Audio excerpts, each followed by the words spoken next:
অনেকগুলো আল্লাহর উপরে নয়। তাই তো শিরকের গুনাহ আল্লাহ সবথেকে বড় পাপ দিয়েছে, যে আমাকে ছাড়া পৃথিবীর কেউ কি তোমরা ভালো মন্দ রূপে মালিক রূপে গ্রহণ করো না, যে আল্লাহ ছাড়া ভালো মন্দের মালিক আর কেউ দিতে পারে, এটাকে তোমরা গ্রহণ করে নিও না। তাহলে কেউ যদি জেনে বুঝে শিরকের গুনাহ করে, আমি সেই গুনাহ ক্ষমা করব না, সেই পাপ ক্ষমা হবে না। আরে নিজের পাশের ঘরের গরিবের গায়ে চাদর নাই, আর ই বলছে পাথর চাবড়িতে চাদর চড়িয়ে এলাম। ওই পাথর চাবড়িতে বাবার কবরে চাদর দেওয়ার আগে তোর ঘরের পাশে কার চাদর নাই তাকে একটা চাদর কিনে দে, অনেক বেশি নেকি পাবি।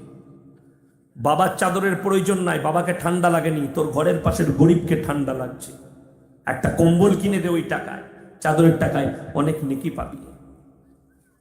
বড় কষ্ট লাগে, দুঃখ লাগে। আল্লাহর হাবিব সাল্লাল্লাহু আলাইহি সাল্লাম মদিনার মাটিতে শুয়ে আছে। যারা হাজী সাহেব আছে তাদেরকে জিজ্ঞেস করো, আল্লাহর নবীর কবরে চাদর চড়ানো জায়েজ নেই, একটাও চাদর চড়ানো হয় না।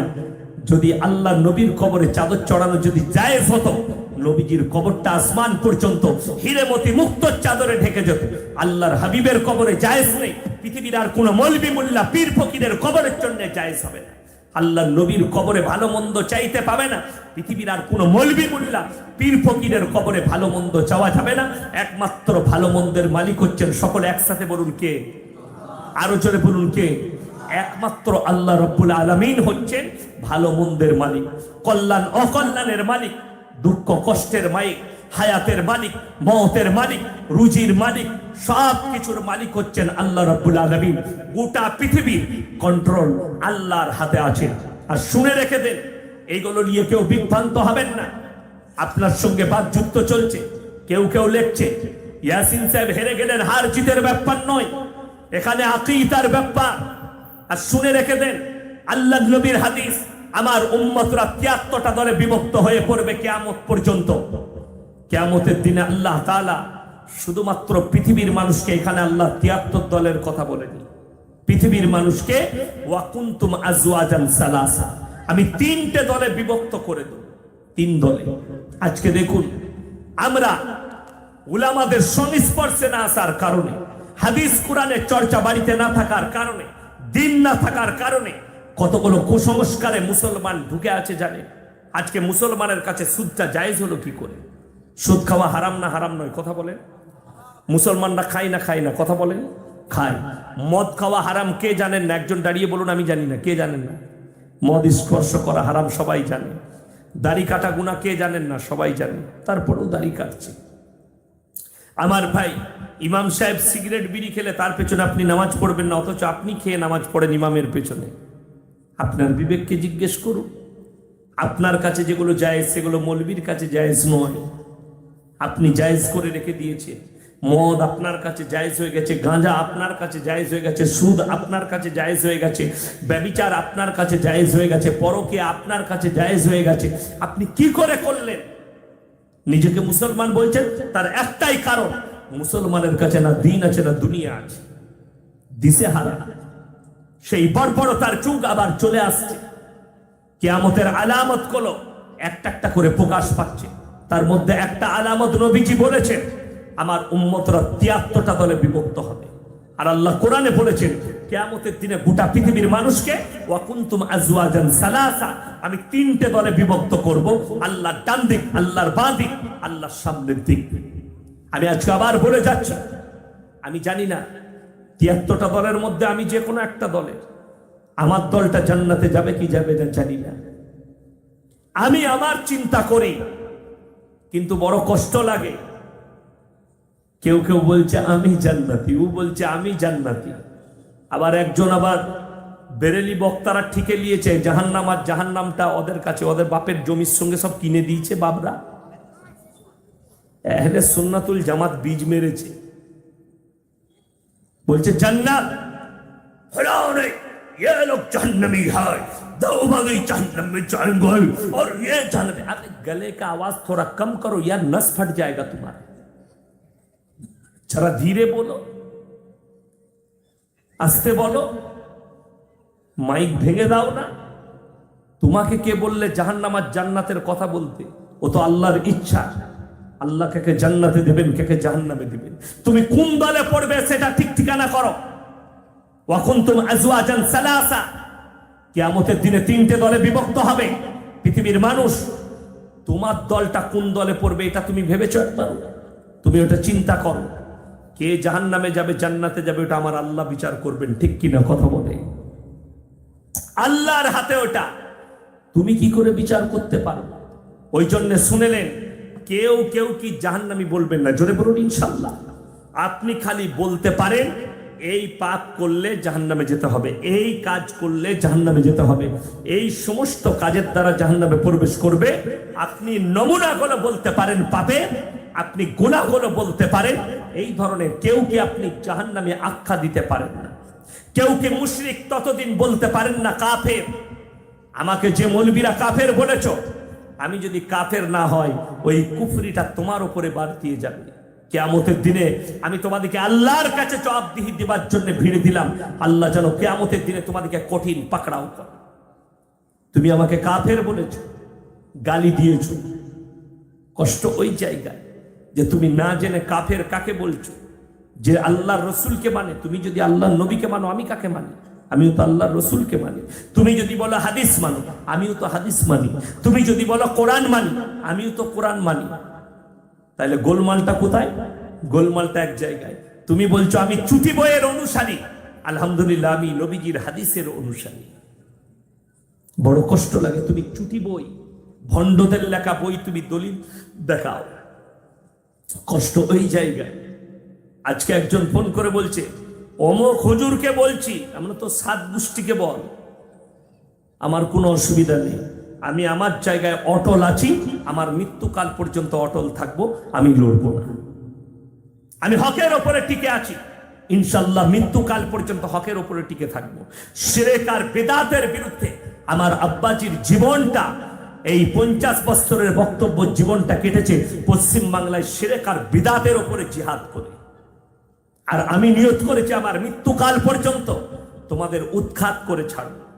আমার লেগে দোয়া করো তোমরা, কোনো অসুবিধা নাই। হায়াত আর মত আল্লাহর হাতে, কারোর হাতে নয়। এই জন্য মুসলমানকে বলি, পৃথিবীর কেউ কি ভয় করো না আল্লাহকে ছাড়া। সময় যতটাই নাজুক হোক, হালত যতটাই নাজুক হোক, আপনার গর্দন থাকবে তলোয়ারের ডগের নিচে। আপনার গর্দন থাকবে যদি তলোয়ারের নিচে, আল্লাহর কসম আল্লাহ না চাইলে আপনার মৃত্যু আসতে পারে না। গর্দনের নিচে যদি তলোয়ার থাকে, আমার আল্লাহ না চাইলে আপনার মৃত্যু আসতেই পারে না। ওই জন্য প্রত্যেকটা মুসলমান ভাইকে বলবো, বিশ্বাস আল্লাহর উপরে রাখুন। সাহাবীরা, আল্লাহর নবী সাহাবীরা ইয়াকিন আর বিশ্বাস রেখেছেন আল্লাহর উপরে। একদিকে 313 জন সাহাবী, আর একদিকে 1000-এর বেশি বেঈমান কাফার আল্লাহ জয়লাভ করিয়েছে। আপনারা জানেন না আপনার বিরুদ্ধে কি এজেন্ডা চলছে। আপনার দ্বারা আপনাকে কাটানো হবে, মুসলমানের দ্বারা মুসলমানকে কাটানো হবে। ভারতে যতগুলো বেঈমান আর কাফের আর ইসলামের বিরোধী, ইসলামের দুশ্মন জন্ম নিয়েছে, সব মুসলমান ঘরে জন্ম নিয়েছে, একটাও অমুসলিম ঘরে নয়। ওয়াসিম রিজভী মুসলমান ঘরে জন্ম নিয়েছে, জাস্টিস ইনায়েতুল্লাহ মুসলমান ঘরে, তারেক ফাতেহি মুসলমান ঘরে জন্ম নিয়েছে, তসলিমা নাসরিন মুসলমান ঘরে জন্ম নিয়েছে। আপনি কাকে দোষ দিচ্ছেন? আজকে কষ্ট লাগে কোথায় শুনেলেন? পশ্চিম বাংলার বিভিন্ন জায়গায় রমজানুল মুবারকের মাসে জয় শ্রীরামের অনুষ্ঠান হয়েছে হিন্দু ভাই। মুসলমানরা থানায় অভিযোগ করেছে, বিভিন্ন জায়গায় বিচ্ছিন্ন ঝামেলা হয়েছে। কিসে? হিন্দু ভাইরা মসজিদের সামনে জয় শ্রীরাম স্লোগান দিয়েছে, হিন্দু ভাইরা মসজিদের সামনে দিয়ে ঢোল বাজনা বাজিয়ে গেছে। আর আমি আপনাকে দেখিয়ে দেবো ঈদ উপলক্ষে বুগি বুগি ডান্স আপনার বীরভূমে হয়েছে, ঠিক কিনা কথা বলে? ঈদ উপলক্ষে ঈদের দিনে মসজিদের পাশে বক্স বাজিয়েছে মুসলমান ছেলেরা। তোমারটা জায়েজ, আর হিন্দু ভাই নিজের অনুষ্ঠানটা তোমার গ্রামের মসজিদের রাস্তা দিয়ে পেরিয়ে গেলে সেটা পাপে, তাদেরটা পাপ, আর তোমারটা, তোমার গান বাজনাটা হালাল। তা না হলে কখনো মহরমে এরা আন্ডার প্যান্ট পরে ডান্স করে? বীরভূমের লোক করে, ঠিক বলছি না ভুল বলছি? কালকে যখন রিজওয়ান ভাই আর আব্দুল্লাহ ভাই জলসাগুলো ছাড়বে, খালি গালগুলো দেখে নিব, কি বুঝলেন? খালি বলছে বীরভূমে আয় দেখে নেবো। আরে ভাই আমি কুইঠাই আছি, আয় আমাকে মার। আমি তো রেডি আছি, জীবন দিতে রাজি, কিন্তু তোমার কাছে মাথা নত করতে রাজি নয়। পৃথিবীর লোক ঘৃণা করে মুসলমানের ওপরে। আল্লাহ নবীর জলিলুল কদর সাহাবী, একদিকে সাহাবী তো আর একদিকে আল্লাহ নবীর নওয়াসে হযরতে হোসেন শহীদ হয়েছে কারবালার প্রান্তরে, আর তার ফাতিহা হচ্ছে, তার কবর জিয়ারত হচ্ছে সিউড়িতে। কথা বললো। আচ্ছা, একটা লোকের কবর ক জায়গায় হতে পারে? এক জায়গায় না 100 জায়গায়? হ্যাঁ, এক জায়গায়। এক জায়গাটা সত্য, বাকি যেগুলো হবে সেগুলো মিথ্যা না সত্য? বাবা মিথ্যা। আমার এলাকায় একবার ঝামেলা হলো, আমাকে পাঠানো হলো, আমি মিটমাট করতে গেছি। কি ব্যাপার? একদল বলছে ওরস করবো, একদল বলছে করতে দেবো না। আমি দু দলকে ডাকলাম, বললাম বসো। আমি বললাম, এ বাবা তোমরা কেন করতে দিবে না? একজন বলে হুজুর জায়গাটা আমার, আমি করতে দেবো না। বললাম আচ্ছা আচ্ছা ঠিক আছে। আমি বললাম আচ্ছা তুমি যে ওরস করছো, তোমার এই মাজারে কোন হুজুর শুয়ে আছে?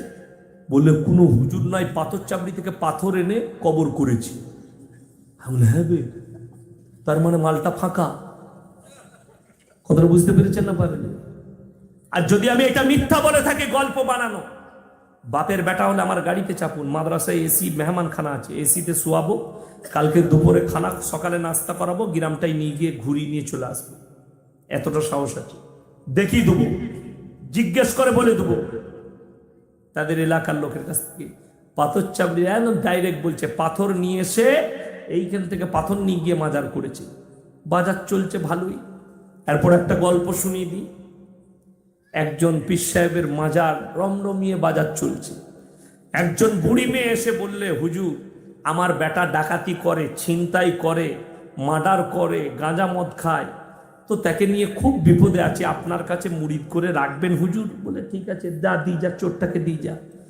সে বলে শোন, কিছু পাবি না, কিন্তু গাঁজা ফ্রি পাবি, চুপচাপ থাক। সে দেখলে কিছু না হোক গাঁজাটা পাচ্ছে, মুরিদ হয়ে গেল, থাকতে লাগলো। হুজুরের বাড়িতে একটা ঘোড়া ছিল, ঘোড়াটা অসুস্থ।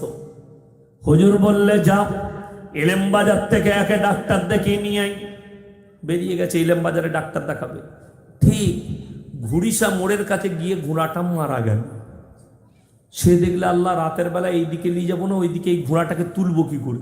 তার থেকে ভালো রাতের বেলায় মাটি কুড়ে সেখানে একটা মাজার তৈরি করে দিলে কবর। সকাল বেলায় সবাই চলে এসছে, গ্রামের মানুষ এসে বলছে কি ব্যাপার? বলে আমার হুজুর মারা গেছে, রাতের বেলায় কবর দিয়েছে। কি বুঝলে? কবর হয়ে গেল। বাস সে ওইখানে হুজুরের কবরে বসে গেল। হুজুর সিউড়িতে চলছে তার মাজার, ওইখানে আর একটা তার নামে, সে মরে নাই, তার নামে মাজার হয়ে গেছে, ঘোড়া পুতা আছে, বাজার চলছে। তার ভিড় বেড়ে গেল, এর ভিড় কমে যাচ্ছে, কেন? সবাই জেনে গেছে হুজুর মরে গেছে তো। হ্যাঁ, তারপরে হুজুর মনে মনে ভাবছে, সে শয়তান ঘোড়া নিয়ে গেছে, এখনো ফিরল না কেন? হুজুর বেরিয়ে গেল, দেখি যেতে যেতে ঘুড়িসার কাছে দেখছে, আল্লাহ মাঠে এত ভিড় কেন? এইখানে আবার কার মাজার হলো? কাছে গিয়ে দেখছে সেই শয়তান বসে আছে। হ্যাঁ রে তুই? বলে হুজুর চুপ করো, সাইডে। তারপরে বললে, হুজুর কিছু মনে করবেন না, ঘোড়াটা রাতের বেলায় মারা গিয়েছিল, আমি আর উপায় না পেয়ে একে কবর দিয়ে পুঁতে দিয়েছি, দিয়ে কবর দিয়ে মাজার করে আপনার নাম দিয়ে চালাচ্ছি, ভালোই বাজার চলছে। বলে ঠিক আছে চালিয়ে যা, আমাকে ভাগ দিবি, কিন্তু মনে শুনেলে একটা কথা, তোর এইখানে যে ঘোড়াটা পুঁতে আছে তার মাটাই আমার কবরে পুঁতে আছে, মানে দুটো মালি গোলমাল। কথাটা বুঝতে পেরেছেন না? হ্যাঁ, আমার বর্ধমানে পাথর চাবড়ি হুজুরের পাথর নিয়ে গিয়ে মাজার করে বাজার চালাচ্ছে। শুনেলেন? আলা হযরত আহমদ রাজা খান যাকে বলছে, সেই লিখেছে, মিথ্যা করে হযরতে হোসেনের কবর তৈরি করে ফাতিহা করা, জিয়ারত করা, মঞ্জিল মাটি করা হারাম এবং নাজায়েজ কাজ। আপনারা বলুন, হযরতে হোসেন শহীদ হয়েছে কোথায়? না সিউড়িতে? কারবালায়। কারবালাটা কোথায় আছে? পাথর চাবড়িতে? হ্যাঁ, ইরাকে। আমার ভাই, কারবালা ইরাকে, হযরতে হোসেন শুয়ে আছে ইরাকে। আর মঞ্জিল মাটি হচ্ছে সিউড়িতে, মঞ্জিল মাটি হচ্ছে সাঁইথিয়ায়, মঞ্জিল মাটি হচ্ছে ইলেমবাজারে, মঞ্জিল মাটি হচ্ছে বর্ধমানে, মঞ্জিল মাটি হচ্ছে কলকাতায়, মঞ্জিল মাটি হচ্ছে মুর্শিদাবাদে, মঞ্জিল মাটি হচ্ছে কালিয়াচকে, মঞ্জিল মাটি হচ্ছে সুজাপুরে, মঞ্জিল মাটি হচ্ছে আপনার দিনাজপুরে। এতগুলো কবর হলো কি করে? একটা লোক এত কবরে? মিথ্যা। আর ইসলাম টিকে আছে সত্যের উপরে, এটা হাদিস। ইসলাম মিথ্যার উপরে টিকে নাই, আল্লাহর কসম ইসলাম সত্যের উপরে টিকে আছে, এরা মিথ্যার প্রশ্রয় নেই। আপনাদের এখানে লোক মরে গেলে কি করে? কি বলে? আমার বাপ মারা গেছে, কোরআন খানি করতে হবে। তোমার বাপের লেগে মিলাদ, তোমার বাপের লেগে কোরআন খানি। আর আল্লাহর নবী নামাজে মারা গেছে, এক বেরেল মদ খেয়ে বলছে আন্ডার প্যান্ট পরে ড্যান্স কর, হোসেন হোসেন হোসেন হোসেন। আমি বর্তমানে মহররমের দিনে 4-5 বছর, এই লকডাউনের আগে, আমার মেয়ের লেগে কি নিচ্ছি, আমার মেয়ের জন্য মিষ্টি কিনছি। একটা ছেলে কি করছে শুনেলে, হাতে বোতল, আমি খাগড়াগড় মাদ্রাসার শিক্ষক ছিলাম, হাতে একটা বোতল আছে থামস আপে, আর গলা কোমরে দড়ি করতে করতে যাচ্ছে। আমাকে দেখতে পেয়ে যে বলছে হুজুর ভালো আছেন? আমি বললাম ভালো আছি। কি ব্যাপার? বললে হযরতে হোসেন কারবালার প্রান্তরে 3 দিন পানি পাইনি, তাই আমি 3 দিন পানি পান করবো না। আমরা হাতে যে থামসাপের বোতল, বলছে হুজুর খালি পানি খাই নাই, বাকি সব মাল চলছে। আমি মনে মনে ভাবলাম তাইলে হাফ গ্লাস ওটাও চালিয়েছে। কথাটা বুঝতে পেরেছেন না? পারি আল্লাহ মাফ করুক আমার ভাই, আল্লাহ হেফাজত করুক। আহা কত কষ্ট লাগে। আমি বাস্তব বলছি, সত্য। যদি কসম খেতে বেরেন কসম খাওয়া যাবে, সত্য কথা বলছি। আমি 2 বছর আগে মেদিনীপুরের চন্দ্রকোনা টাউন থেকে জলসা করে ফিরছিলাম, যখনই বর্তমানে তেলিপুকুর হাই রোডে উঠেছি, রোডের ওপর অ্যাক্সিডেন্ট, একটা গাড়ি দাউ দাউ করে জ্বলছে, গাড়ি ব্লক করে রেখে দিয়েছে। আমি ড্রাইভারকে বললাম টাউনের ভেতর দিয়ে দাও, রাত জাগা আছে, চোখ একটু লেগেছে, করজেন গেট থেকে ভেতরে ঢুকিয়ে ফেলেছে। ভুলবশত ড্রাইভার রাস্তা বুঝতে পারেন। কিছু দূর গিয়ে আমাকে উঠেছে, হুজুর উঠেন। কি ব্যাপার? তখন দেখছি মদ খেয়ে মুসলমান ছেলে মেয়েরা উদুম ড্যান্স করছে, হিন্দি গান চাপিয়ে, সব মুসলমান ছেলে মেয়ে 2, মহররমের রাত্রি। যাই হোক আমি উঠে বসলাম, টুপিটা লাগালাম, ভেতরে লাইটটা চালাম, গাড়িতে একটু এগিয়ে নিয়ে গেলাম। আমরা আল্লাহর কৃপা হলো একটা মাতাল এখন চিনতে পেরেছে, ইয়াসিন হুজুর, বড় বড়। সে কিন্তু সরালো কোন রকম, আর গাড়িটা পড়লো, গাড়ির ওপরে কেউ পড়ে যাচ্ছে, এত মদ খেয়েছে দাঁড়িয়ে থাকতে পারছে না। এটা হচ্ছে মুসলমান। আল্লাহ নবী নওয়াজের দুঃখে, আল্লাহ নবী সাহাবী শহীদ হয়েছে, তার দুঃখে যদি মদ খেয়ে ড্যান্স করতে হয়, তার দুঃখে যদি মদ খেয়ে নাচতে হয়, এর থেকে লজ্জাজনক জাতি আর পৃথিবীতে নেই। যে কোনো জাতিকে জিজ্ঞেস করো, তোমাদের উপরে ঘৃণা করবে, থুপ ফেলাবে। আমি আবার বলছি, আমি পীর বিরোধী মৌলবি নয়, আমি সিস্টেম বিরোধী মৌলবি। যারা আমাকে পীর বিরোধী মনে করেন তাদের ভুল হবে। যাদের মনে হচ্ছে আহমদ রাজা খান আলা হযরত তার আমি বিরোধী, তাদের ভুল হচ্ছে। আমি বিরোধী হচ্ছে ওই জায়গা, তিনি সর্বকালের আলা হযরত হতে পারেন। কেন কোন নবী রসুলকে আলা হযরত বলা হয়নি? যদি বলেন আমি মাথা নত করে মেনে নেব, তিনি নিজের জওয়ান আর আলা হযরত যদি বলেন আমি মেনে নেব। কিন্তু তোমাদের মৌলবীরা স্টেজে দাঁড়িয়ে এখনো পর্যন্ত তাকে আলা হযরতের এত দরজা দেয়, নবীর থেকে বেশি নাম আলা হযরতে আহমদ রাজা খানের নেয়। আমি এটার বিরোধী।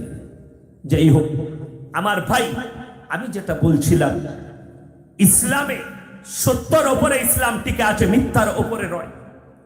এই সমস্ত বেদাত কাজ থেকে আমাদের দেশে তো জানে এই সব আলেমরা পারবে না, ও তাহাজ্জুদ গুজার হয়েও কিছু করতে পারবে না। আপনারা জানেন বীরভূমের কিছু লোক আছে আমাদের দেশে যায় মহররমের সময় আন্ডার প্যান্ট পরে আগুনের ওপরে চলে, জানেন? লোকরা বলে কি কিরামতি বে। আমরা হ্যাঁ, অলিদেরও এরকম কিরামতি না, আন্ডার প্যান্ট পরে আগুনের ওপরে চলছে।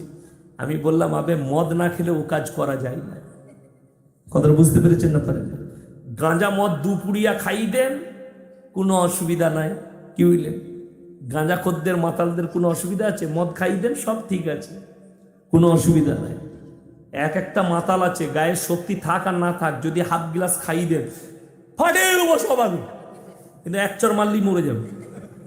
ওকে তো মদেতে শক্তিশালী করে দিয়েছে। তো মদ খেলে আগুনের উপর দিয়ে চলা যায়, আগুনে ঝাঁপ দেওয়া যায়, ওটা মাতাল। যারা তাহাজ্জুদ গুজার হবে তারা কখনো এই কাজ করবে না, ওটা তো পাপের কাজ। কেউ যদি বিসমিল্লাহ বলে সাপের গর্তে হাত দেয়, সাপ চুমু খাবে তো নাকি?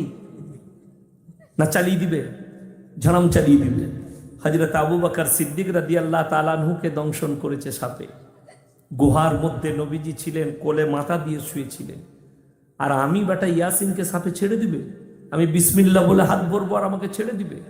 এই দেখবেন একটা মেয়ে গজল গায় 24 পরগনা, বিসমিল্লাহ বলে গিলাস তুলে বিষ পান করে নিল, বিসমিল্লাহর ওসিলাই বিষ পানি হয়ে গেল। ঝাঁটা জুতো মারার লোক নাই এদের। তুই আয় আমার কাছে, বিসমিল্লাহ পড়ে অ্যান্ডোসিল দুবো, খেয়ে দেখা। 1 মিনিট সময় নেবে না, খালি করবি, শেষ। ঠিক কিনা কথা বলবেন? এটার নাম হচ্ছে, শুনেলেন, গুনাহ। কেউ যদি বলে আমি পরীক্ষা করব বিসমিল্লাহ বলে, ইসলাম শরীয়তে জায়েজ নাই, হারাম। বিসমিল্লাহর বরকত নাই কে বললে? অনেক বরকত আছে, কিন্তু বরকতটা অবাস্তব জায়গায় কাজ করবে। তুমি যদি ওটাকে পরীক্ষা করো বিষ পান করে, তো প্রথমেই বিষ পান করাটাই হচ্ছে হারাম শরীয়তে। ইসলামে বিষ পান করা যাবে না। তুমি যদি বলো বিসমিল্লাহ বলে কারেন্টের তারটায় হাত দেবো, কারেন্ট কি চিনে যে এই ইয়াসিন হুজুর আমাকে ফাটিয়ে দেবে? সঙ্গে সঙ্গে কেলিয়ে যাবে। কেন? উ তো আর মৌলবি চিনে না, উ চিনে ঝটকা দিতে। ঠিক কিনা কথা বলে? হ্যাঁ। তো ওইখানে কেরদানি চলবে না। সাপের কাছে, সেই আমাদের একবার হাতি বেরিয়েছিল আমাদের দিকে জঙ্গল থেকে। তো আমাদের ওখানকার একটা হিন্দু ভাই, সে গণেশ মনে করে সব কিছু নিয়ে পুজো করতে গেছে, তাকে পায়ে করে তলায় ঢুকিয়ে দিয়েছে। কেন? উ তো গণেশ লয়। উ কি করে গণেশ বুঝবে যে তুই আমাকে গণেশ বলে পুজো? উ চাইছে যে আমাকে মারতে আসছে, দে চালিয়ে ঢুকিয়ে দিন ভেতর দিন। তো সব জায়গায় কেরামতি দেখাতে যাও না, জায়েজ তরিকায় কেরামতি দেখাবে, জায়েজ জায়গায়। ইসলাম এরকম মিথ্যার উপরে টিকে নেই। ইসলাম এইভাবে চলে না। ইসলাম সিস্টেমেটিক্যাল আছে, সেই সিস্টেমেটিক্যালের উপরে চলতে হবে আপনার। আপনি কোনো জায়গায় নিজের জানকে খাতরায় ডালতে পারেন না, ইসলাম নাজায়েজ কারার দিয়েছে। ওই জন্য তো আত্মহত্যা করা কি জায়েজ না নাজায়েজ? কথা বলেন। নাজায়েজ। কেন? এই জন্য হারাম যে আত্মহত্যা আপনি যে বলেই পান করুন, আপনার জীবনটার আল্লাহ একটা বড় মূল্য দিয়েছে। ওই জন্য কোরআনে আছে, ফামানি তুররা গায়রা বাগিন ওয়ালা আদিন ফালা ইসমা আলাই। হে নবী বলো, তোমরা যদি ক্ষতিগ্রস্ত হও, কোন জায়গায় বিপদগ্রস্ত হও, কোনো খাবার নাই, আপনি না খেলে মারা যাবেন, সেরকম জায়গায় যদি তোমরা শুকরের মাংস পাও, এতটুকু খেয়ে জান বাঁচাতে পাবে যতটুকু খেলে তোমার প্রাণ বেঁচে যাবে। জোরে বলুন সুবহানাল্লাহ। আল্লাহ যদি জানের এতটা কিমত দিয়ে থাকে, আপনি নিজে থেকে কি করে নিজের জানকে, প্রাণকে দিতে পারে? কখনো নয়। প্রাণকে কিভাবে খাতরায় ডালতে পারে?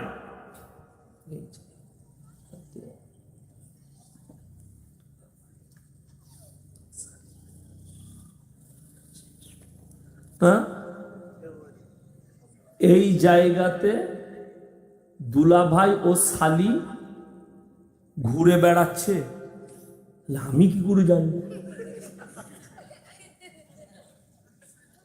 বিয়ে বাড়ি ডিজে বাজলে তার বাড়িতে খাওয়া যাবে কি? আমার ভাই একটা কথা বলি, যারা ডিজে বাজেন, খাওয়াটা পরে বলবো। দেখুন, আমাদের মৌলবিদিকে বিয়ে পড়ানো 200 টাকা দিতে গেলে লোকের গায়ে জ্বর আসে। বিয়ে পড়ানো 500 টাকা, তাও আবার অনেক মৌলবির ধারে হয়, পরে দেখা করছে। ঠিক কিনা কথা বলে? আর 5000 টাকা দিয়ে ডিজে নিয়ে এসে বাজাচ্ছে। আমি অনুরোধ করে যাব, ডিজে না বাজিয়ে ওই টাকাটা যদি ইমামকে দেন না, ইমাম তাহাজ্জুদে দোয়া করবে, আল্লাহ ইয়ার মেয়েকে সুখী করো, আর ছেলেকে সুখী করো। বিশ্বাস করো, সে কেনে কেনে দোয়া করবে।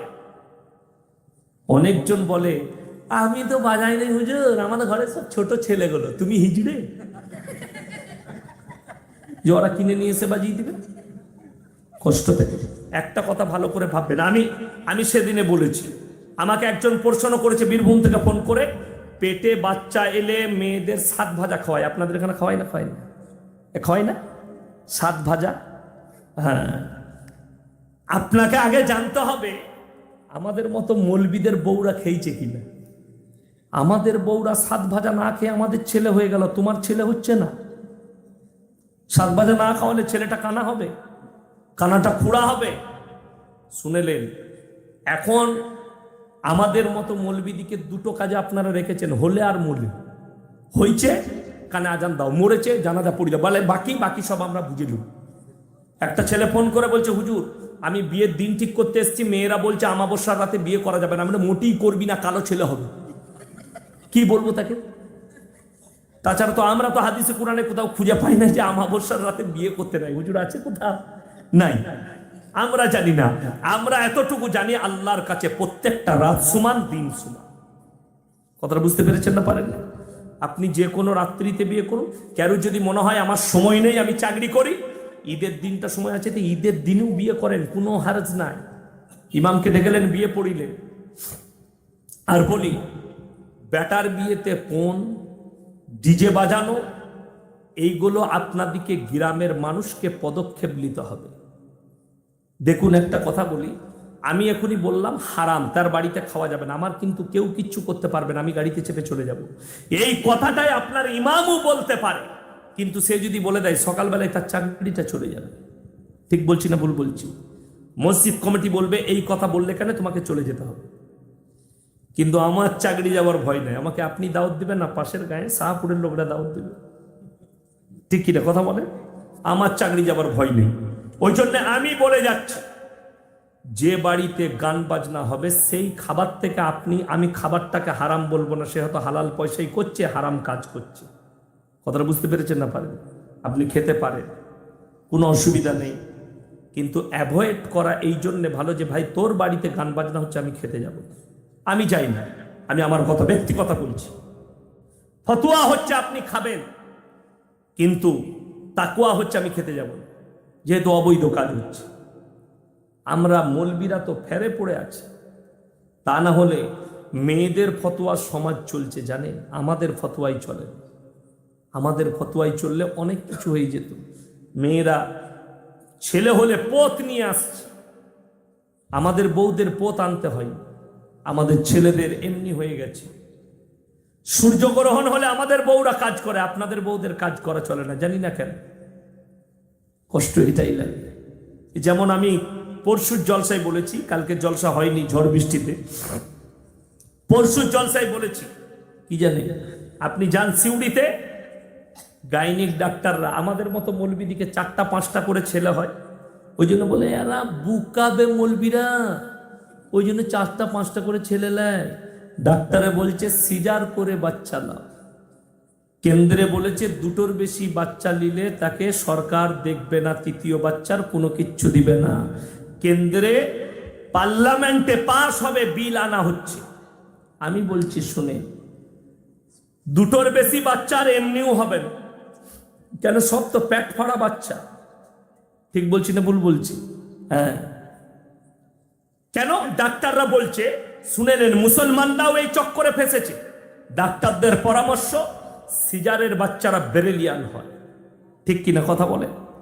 এটা ডাক্তারের কাছে খুঁজলেন, ডাক্তাররা লেখছে, বলছে যারা সিজারের বাচ্চা তারা বেরেলিয়ান। সিজারের বাচ্চারা বুদ্ধিজীবী, তাদের ব্রেন তেজ হয়। তাইলে আমি ডাক্তারকে জিজ্ঞেস করবো, স্যার আর একটাও রবীন্দ্রনাথ ঠাকুর তো কই হলো না? হয়েছে? সব তো গরু আর গাধা। সিজার করার বাচ্চা যদি বেরেলিয়ান হয়, তাহলে ডাক্তার বাবুকে বলবো, স্যার ছাগলগুলোকে সিজার করুন, পাঠাগুলোর একটু বুদ্ধি হবে। কথাটা বুঝতে পারেন? পাঠাগুলোকে সিজার, ছাগলগুলোকে সিজার করতে হচ্ছে না, নর্মেলে 3টে বাচ্চা হয়ে যাচ্ছে। গাইকে সিজার করতে হচ্ছে না, তার এমনি বাচ্চা হয়ে যাচ্ছে। আর মুসলমান মেয়েদিকে বলছো সিজার করতে হবে, এ ধোকা ছাড়া আর কিছু না, প্রতারণা। যাতে মুসলমানরা 4টা-5টা করে বাচ্চা না নিতে পারে। আমাদেরকে অনেকজনা বলে, সালা মৌলবীদের বুদ্ধি নাই, 4টা-5টা করে ছেলে দিচ্ছে। অসুবিধা নাই, আমরা 4টা-5টা করে ছেলে নিচ্ছি। শুনেলে আমরা মৌলবীরা যখন মাদ্রাসায় পড়েছি না, আমরা মাদ্রাসা থেকে বেরোতে পারতাম না, ঠিক কিনা কথা বলেন? এ মাদ্রাসা আছে না আপনাদের গ্রামে? মাসার ছেলেগুলো সব সারা রাত ঘুরে বেড়ায় তো নাকি? ঘুরে বেড়ায় না, সিস্টেমেটিক্যাল আছে। 10টার সময় কারুর ছুটি হয় কোনো মাদ্রাসায়, কোনো মাদ্রাসায় 10:30টায়, 11টা, আমার মাদ্রাসায় 11:30টায় খানা। এখানেও বেশিরভাগ মাদ্রাসায় 11:30 থেকে 12টার মধ্যে খানা।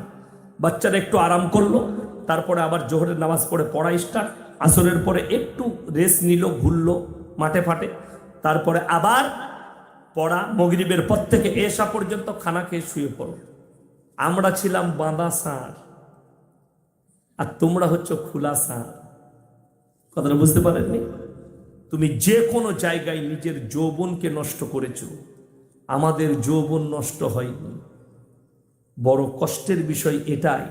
প্রত্যেকটা যুবককে বলবো, আমার ভাইজান, কেউ নিজের যৌবনকে নষ্ট করো না। খুব কষ্ট লাগলো, পরশু একটা ছেলে ফোন করেছিল, আমার কষ্ট হলো শুনে, স্যার আমার এমন রোগ হয়েছে, ডাক্তারি ওষুধ খেলাম 1 মাস, ভালো হচ্ছে না। কি হলো? বলে সব সময় আমার বীর্য বেরিয়ে যাচ্ছে। আমি বললাম, তুমি অতিরিক্ত হস্তভগ্ন করেছো। বলে হুজুর ঠিক বলেছেন, আমি অতিরিক্ত করে ফেলেছি। বলে এটা থেকে বাঁচবো কি করে? আমরা তোমার মোবাইলকে তোমার কাছ থেকে হারাম করতে হবে, 4 মাস হারাম করে দাও, পাপ থেকে বেঁচে যাবে। একটা গাছগাছরা ওষুধ বলে দিলাম, গাছের ফটো পাঠিয়ে দিলাম, এই পাতাটা ভিজিয়ে খাও, এর ডালটা 3 মাস খাও, আল্লাহ যদি চায় আল্লাহ শিফা দিবে। যাদের মনে হবে যে যুবকতে যে আমার খুবই প্রয়োজন, তখন তোমরা বিবাহ করে নাও, হালাল রূপে কোনো মেয়েকে গ্রহণ করে নাও, কিন্তু হারাম রাস্তা তোমরা অতিক্রম করো না।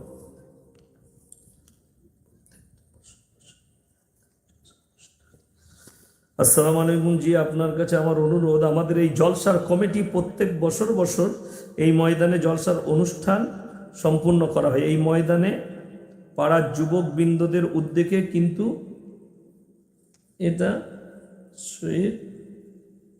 কি লিখেছে গো এটা?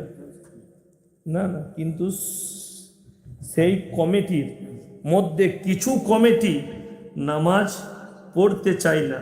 আমরা অনুরোধ, সেই সমস্ত নামাজিদেরকে একটু ডাকুন আপনার কাছে, বেনামাজিগুলো। জি দেখুন, আমি একটা কথা বলি, না আমি ডাকবো না, কিন্তু আমি একটা কথা বলে দিই, শুনেলে দেখুন, এই জলসা কামিয়াব যখন আপনারা নামাজ, কেউ কি কিন্তু ধরে বেঁধে নামাজ পড়ানো যায় না। এখানে আমি ডাকবো, বেচারারা লজ্জা পাবে এতগুলো মানুষের সামনে। নাম লেখা আছে, আমি কিন্তু নাম প্রকাশ করব না। তারা নিজেরা জানে তো, তাদের দিলটা জানছে যে আমরা পড়ি না। জানছে না, জান না, কথা বলেন, সবারই অন্তর জানে।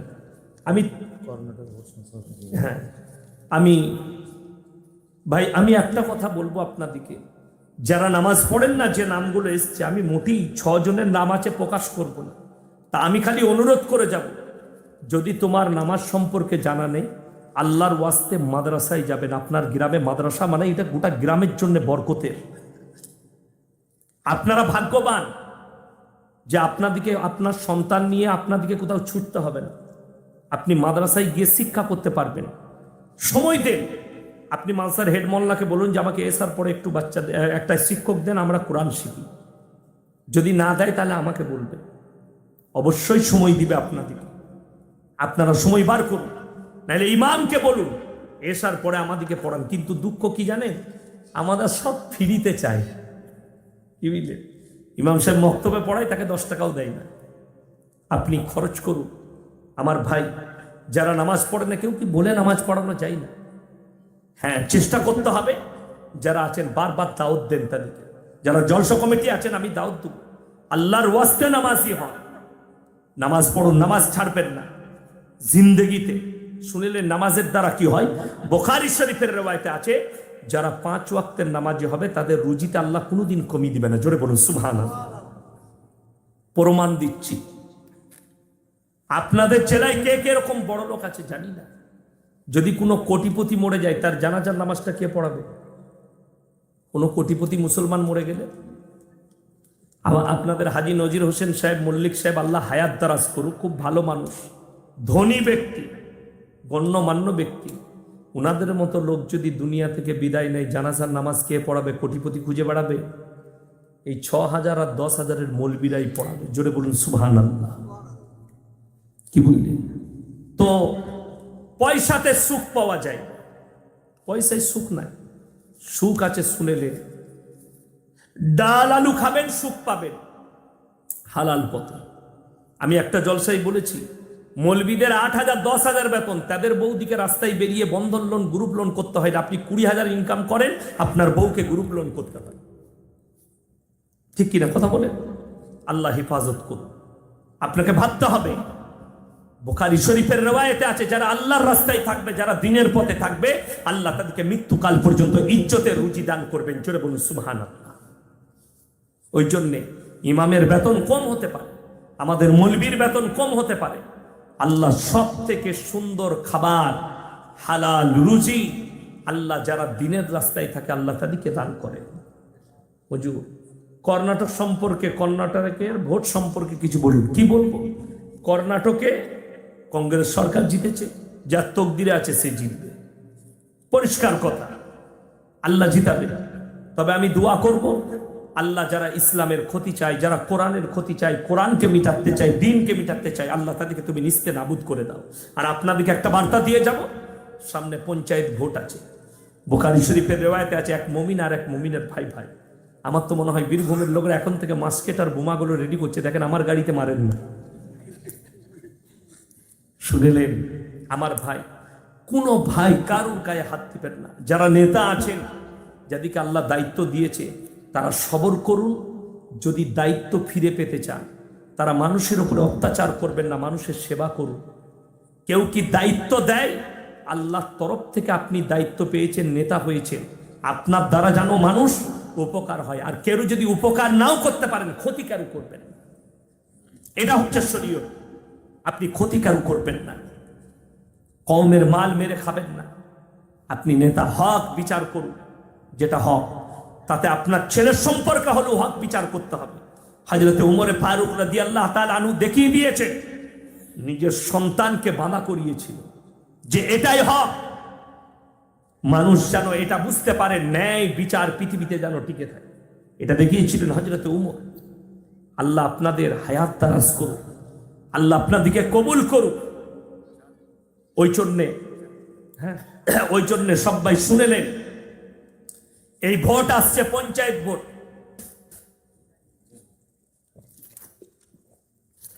আমি আপনাদেরকে বার্তা দেবো একটাই, শুনেলেন আমার বায়ান। আমাকে যদি কেউ মনে করে টিএমসির গোলাম, কেউ যদি মনে করেন সিপিএম এর গোলাম, কেউ যদি মনে করেন বিজেপির গোলাম, তাদেরকে অনুরোধ করব, এই তকমা আমাকে দিবেন না, আমার উপরে এই তহমত লাগাবেন না আল্লাহর ওয়াস্তে।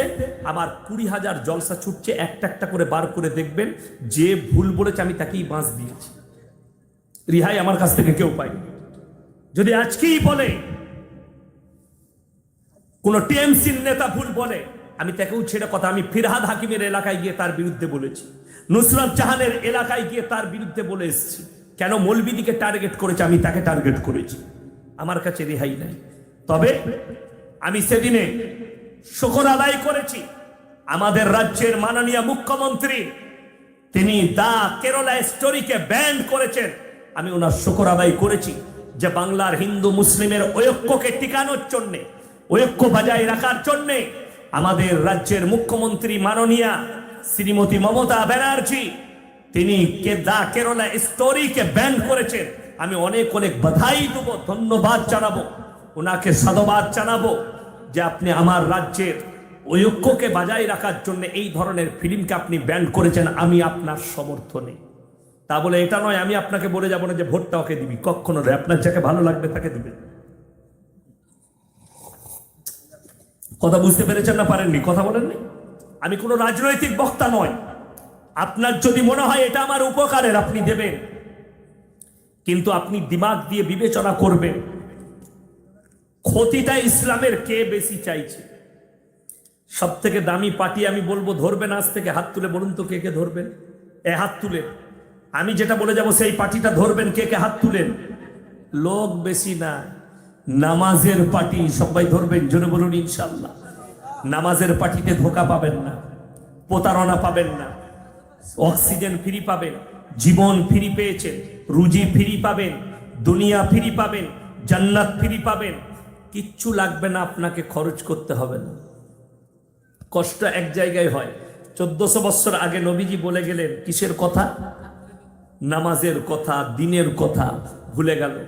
আর এখন থেকে খালি যদি বলা হয় পরশু ভোট হবে, কাল কি বউকে বলবে জামাটা প্রেস করে দে আর ভোরের বেলায় উঠে ভাতটা রেঁধে নিবি, তো কালকে ভোট আছে তারপর দেখবো কি বলছে। আর প্রত্যেক দিন মুয়াজ্জিন বলছে হাইয়া আলাস সালাহ হাইয়া আলাল ফালাহ। তোমরা ঘর থেকে বলছো ইমাম আর মুয়াজ্জিন তোরা দুজনা যা পারবি চালা, বেতন দিয়েছি। আর এই বেচারা হজরত বেলা 8টায় আন্ডার প্যান্ট পরে উঠবে, বিরাজ করতে করতে দিয়ে কলতলায় যাবে। অনেকজন আবার বুক ফুলিয়ে চায়ের দোকানে বলে ভাই আমরা বেলা 8টায় উঠছি, নামাজই পড়ি না, কিছু পড়ি না, ওদের থেকে ভালো আছি বে নামাজেদের থেকে। যেদিনে এরম হয়ে যাবে সেই দিনে বুঝতে পারবি কি ভালো আছিস। আপনারা বুঝতে পারেন নাই? আল্লাহকে চিনবেন, আল্লাহকে চিনতে পারবেন যখন কি বলে মানুষ কখন আল্লাহকে ডাকে? বিপদে পড়লে। বিপদে মুখটা বেঁকে গেছে একজন, আর খালি করে শিউরি হসপিটালে হালা ইগুলো বলছে, আয়াগুলো কি বলছে গো, বলছে তুই বুঝতে পারবি না, ওর যা চলছে ওই জানে, খালি বলে হ্যাঁ তুই বলছি আল্লাহকে ডাকতেই না, যে এখন খালি বেঁকে গেছে তাও আল্লাহ আল্লাহ করছিস কেন? এটার নাম আল্লাহ। এমন বেঁকিয়ে দেব আল্লাহ বলতে পারবি না, কিন্তু অন্তর কেঁদে যাবে। ওই জন্য আল্লাহকে ভুলো না কেউ। জোরে বলুন ইনশাআল্লাহ। আল্লাহ আমাদের সকলকে কবুল করুন। আর বলে যাব নিজেদিকে কুসংস্কার থেকে মুক্ত করুন, শিরক আর বেদাত থেকে মুক্ত করুন। মা বোন বিটি তাদেরকে কবর থেকে, কবর মাজার যে সমস্ত জায়গায় যাওয়া পাপ, সেখান থেকে হেফাজত করুন। আমরা যারা কমিটির ছেলে আছেন অনুরোধ করব, দিনের কাজ করো, ভালো করো। আর প্রত্যেকটা মুসলমান ভাইকে বলবো বিয়েতে গান বাজনার অনুষ্ঠান একদম করবেন না। এর থেকে বড় হারাম কাজ আর কিছু নেই পৃথিবীতে। আপনি কেন হালাল একটা নবীজির সুন্নত বিয়ে, একটা দামি কাজ, সেটাকে আপনি হারামে পরিণত করছেন গান বাজিয়ে চুয়ার চান্ডালের মতো? এ তো অইসলামিক কালচার, বেঈমান কাফেরদের কালচার। যে বিয়ের মধ্যে, বিয়ে খুশির জিনিস, কিন্তু খুশি বলে এটা নয়। আমাদের দেশের খুশি কি জানেন? বিয়েতে দেখবেন রং খেলা হয়। আপনাদের এখানে হয়? হয় না? হ্যাঁ আমি তো জানি হয়, ওই জন্য জিজ্ঞেস করছি। তো রং খেলা হয়, দেওর ভাবির গায়ে রং লাগাচ্ছে, ভাবি দেওরের গায়ে, শালি বুনাইয়ের গায়ে, বুনাই শালির গায়ে। আমাদের দেশের অনেক যুবকরা বলে শালি আদি ঘর বালি। তারা যে কি মার খাবে তা ঠিক না। শালি খুব ডেঞ্জার। কেউ যদি নিজের শালির সঙ্গে শারীরিক সম্পর্ক করে দেয়, তার স্ত্রী তার জন্য হারাম হয়ে যাবে। উলামাদিকে জিজ্ঞেস করো, মুফতিদের কাছে ফতোয়া দাও। এর থেকে বড় বিপদের জিনিস আর কিছু নয়, বড় বিপদ। ওই জন্যে এই ধরনের হারাম কাজকে আপনারা অ্যাভয়েড করুন। বিয়ে তো ভালো জিনিস। আচ্ছা, আপনাদের বিয়েতে রং খেলা জায়েজ, আমাদের মৌলবীদের হারাম। জায়েজ হলে তো আমরা আগে রং খেলতাম। আমি বিয়ে করতে গেছি, সকালবেলায় মাদ্রাসায় 1 ঘন্টা ক্লাস করে তারপরে গেছি বিয়ে করতে। 1 ঘন্টা ক্লাস করে গোসল করলাম, আলমারিতে জামা রাখা ছিল, পরলাম, চল গাড়ি নিয়ে বিয়ে করতে। কশ লোক গেল শুনেলেন, মাথা ঘুরে যাবে। কশ লোক গেল। আমার 3টে ভাই, আমার 2টো বুনাই, একটা বুনাই এসছে আমার সাথে, 70-এর বুনাই। আর আমার মাদ্রাসার 6টা শিক্ষক। 6 আর 5 কত? 11 জন গেলাম, বিয়ে করে নিয়ে পালিয়ে এলাম। খাবার আমার ঘরে। আমার আব্বাজি বলে দিয়েছিল আমার শ্বশুরকে, আমার শ্বশুর হচ্ছে আমার নিজের ফুপা, তোমার যটা লোক পারবে এসে আমার ঘরে বিরিয়ানি খেয়ে যাবে, আমার লোক যাবে না। বুঝলেন? আর এখন অনেক লোক বলছে হুজুর হুজুর আমি না বেটার বিয়েতে একদম পড়লি না, কিন্তু বরযাত্রী 300, মানে এরকম করে বীজ মারবো না, ঘুরিয়ে তোর বীজ মারবো। কথাটা বুঝতে পেরেছে না পারেননি? বীজ সুজাসুজি মারছে না, ঘুরিয়ে মারছে, মানে নাকটা এরকম করে ধরবো না, এরকম করে ধরবো না, ঘুরিয়ে। ও কায়দা শিখেছ, আমরা মৌলবীরা বুঝতে পারবো না, আল্লাহ বুঝবেন না? বুঝবেন না, আল্লাহ সব বুঝে। 7টি লোক নিয়ে যাও, যদি তোমার খাওয়াবার ওয়াকাত না থাকে তোমাকে খাওয়াতে হবে না। তোমার যদি 10টা লোককে খাওয়াবার ওয়াকাত থাকে ওলিমা, অনেকজন বলে। আচ্ছা আপনারা বলুন, যে ছেলের বাপরা বিয়ে ঠিক করতে গিয়ে বলে যে আমার বিয়েতে, আমার বেটার বিয়েতে 15 ভরি সোনা লাগবে, বলে না? বলে, ধরে নেন বলে 15 ভরি। আচ্ছা সোনাটা আপনার স্ত্রী পড়বে না বৌমা পড়বে? কথা বলে না? কে পড়বে, বৌমা না শাশুড়ি পড়বে? বৌমা যদি ভোগ করে তা তার লেগে তুমি কেন পাপ করতে যাবে? কথাটা বুঝতে পারেননি আমার? আপনি বলবেন আমার নো ডিমান্ড, তুমি যা করবে। সে যদি তার মেয়েকে 15 কেন 50 গড়ি দেয় তা পড়ুক, আপনার তার সাথে সাধ নাই? বেচবে না পড়বে? আর যদি না দেয় তা পড়বে না, আপনার ছেলের যেদিনে অকাত হবে সেদিনে কিনে পড়াবে। আপনি কেন পাপ করতে যাবে? সব থেকে গুরুতর শুনেলেন, যজন এখানে বসে আছেন যাদের ছেলের বিয়ে আছে, আগামীতে মেয়ের বিয়ে আছে, কমপক্ষে এই আলেমদিকে একটা করে বিয়ের দিন থেকে সময় ডাকবেন, কোনো রকমের অবৈধ কাজ হবে না, নাহলে কাজ হবে। এই আমি 8 মাস আগে একটা বিয়ে ঠিক করতে গেছি, বিয়েতে নাস্তা দিয়েছে, সারা দিন নাস্তা পানি হলো। বিকালবেলা আসরের পরে আমাদের দেশে একটা নিয়ম আছে, ডিম সিদ্ধ দেয় না? দেয় না? চায়ের সাথে দেয় না? ডিম সিদ্ধ দেয়। তো আমাকে দেখছি চানাচুর আর বিস্কুট আর চা দিচ্ছে। আমি বললাম আল্লাহ ডিমটা ভুলে গেছে না পয়সা নাই। তারপর আমি বাড়ি এলাম, আমি আমার গিন্নিকে জিজ্ঞেস করলাম আচ্ছা ডিম দেয় নাই কেন বলো তো? বলছে তুমি জানো না বিয়েতে ডিম দিলে, ডিম থেকে ডিম দিলে বিয়ে ভেঙে যাবে। আমরা আল্লাহ ডিমের পাওয়ার এত কি করে হলো? মেয়েদের হাদিস, ডিম দিলে বিয়ে ভেঙে যাবে। আমি আল্লাহ এ তো আমাদের মৌলবীদের জানা নাই, ডিমেতে এত পাওয়ার। এর থেকে বড় পাপের কথা আর কিছু হতে পারে? ডিমের মালিক কে বলুন? আল্লাহ। মুরগির মালিক আল্লাহ, তাহলে ডিম কি করে ক্ষতি করবে? শুধু তাই নয়, আর একটা ফতোয়া বলে জানো জিলেপি দিতে নাই, জিলেপি দিলে প্যাঁচ লেগে যাবে।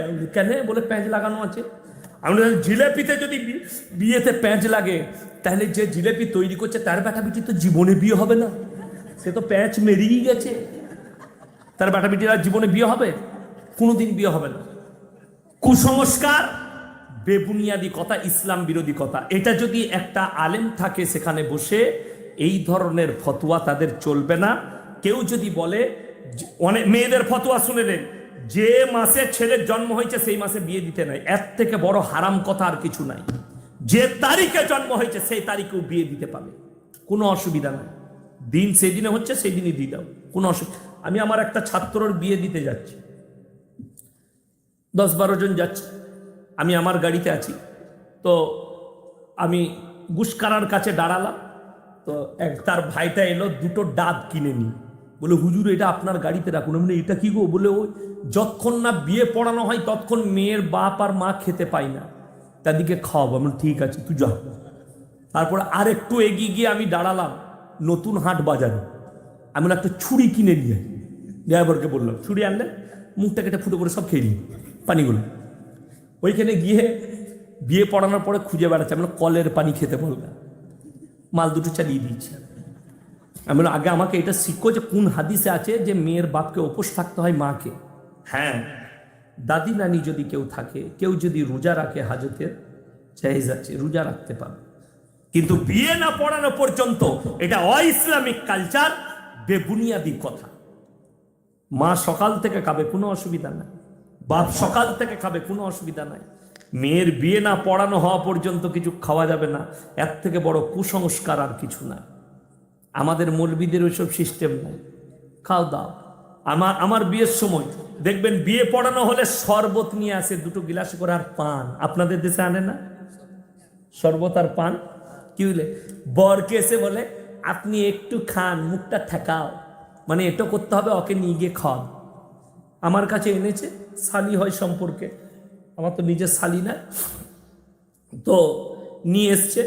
আমি আমার একটা ছাত্র ছিলাম, গোটাই খেয়ে নিলাম, বলে হ্যাঁ লোক খেতে না, বলে হ্যালো আমাদের খেতে হয়, তোদের না। পান ছিল বলে পানটা একটু চিবুতে হবে। আমি বললাম তুই যা। আমি একজনকে বললাম, একটা শিক্ষককে, তুমি চিবিয়ে খেয়ে নাও, হজম হয়ে যাবে যা খেয়েছো নাস্তা। চিবিয়ে দিলাম গোটাটা। কোথায় যে পেয়েছে হাদিসে একটু চিবিতে হয়। যেমন আপনাদের কত বড় দুর্নীতি বলে দিই, মেয়ের বিয়ে দেখতে ছেলের মেয়ে দেখতে গেছে, ঢুকেছে, ও মেয়ে যখন আসছে মনে হচ্ছে আব্দুল কাদের জিলানি। ওরে বাবা রে, আসসালামু আলাইকুম। আরে বাবা রে, এত বড় বুজুর্গ। ওয়ালাইকুম সালাম। কি নাম? আমার নাম স্বপ্না। মা কোরআন পড়া জানো? জি। মা নামাজ পড়ো? জি। সবেতেই জি। বিয়ের পরে আর শ্বশুর একদিনও খোঁজ নিল না বৌমা আজকে নামাজ পড়েছো কিনা, কোরআন পড়েছো কিনা। শুনেলেন হাদিসে আছে, যে বাড়িতে কোরআনের প্রত্যেক দিন এশার পরে সূরা ওয়াকিয়াত তেলাওয়াত হয়, আল্লাহ তাদের কামায়ে বরকত দেয়। জোরে বলুন সুবহানাল্লাহ। তোমার বাড়িতে বিয়ের পর থেকে বৌমা কোরআন স্টার্ট করে না, নামাজ স্টার্ট করে না, কি স্টার্ট করে? TV serial. সকাল থেকে তো আমাদের মায়েদের কিচ্ছু নাই, হাঁস মুরগি ডিম ছাগল আর ঝগড়া। সকালে উঠে খুঁজে পাচ্ছে না বউকে, যাকে কি করে গাল দেবো, নিজের মুরগিকে বলছে ঝিমুনি তুই মরে গেলি না, তোর মরা বেরিয়ে গেল না, তোর আটকুড়ো লেগে গেল না। আর একটা যা মনে মনে করছে ও তাহলে আমাকেই বলছে মনে হয়। সে তখন তার ছাগলকে বলছে তুই লড়ির তলায় গেলি না, তুই মরে গেলি না। ছাগল আর মুরগি বলছে আল্লাহ সকালবেলায় আমরা কি করলুম গো, বলে তোরা কিছু করে, মাল সব ব্যাকিং এ যাচ্ছে। যাদিকে বলেছি তারা ঠিক বুঝতে পেরেছে। কষ্টের বিষয়। আমার মায়েরা, ফজরের নামাজ পড়ো। শুনো ইমান কি করে মজবুত হবে, তোমার মালে তোমার জানে কি করে বরকত আসবে, তোমার রোগ জ্বালা কি করে ভালো হবে। ফজরের নামাজ আদায় করো, নামাজের পরে সূরা ইয়াসিনের তেলাওয়াত করো। হাদিসে আছে, কেউ যদি সূরা ইয়াসিনের তেলাওয়াত করে আগামী ফজর পর্যন্ত মৃত্যু ছাড়া তার কাছে কোনো বালা মুসিবত আসবে না। আপনার আমল নাই, এটা করুন। তারপরে রান্না বান্না। রান্না হয়ে গেলে দুপুরে গোসল করে জোহরের নামাজের জন্য বৌমাকে তৈরি করো, নিজে তৈরি হয়ে যাও। নামাজ হয়ে গেলে বৌমা দিকে নিয়ে এক দাস্তারখানে খানা খাও। আর আমাদের দেশে ও ওই দিকে মুখ ঘুরিয়ে বসেছে, ও ওই দিকে মুখ বেঁকিয়ে বসেছে, কথা নাই তো। আল্লাহ হেফাজত করুন। আমার ভাই, আপনারা আমার জন্য দোয়া করবেন, আমি আপনাদের জন্য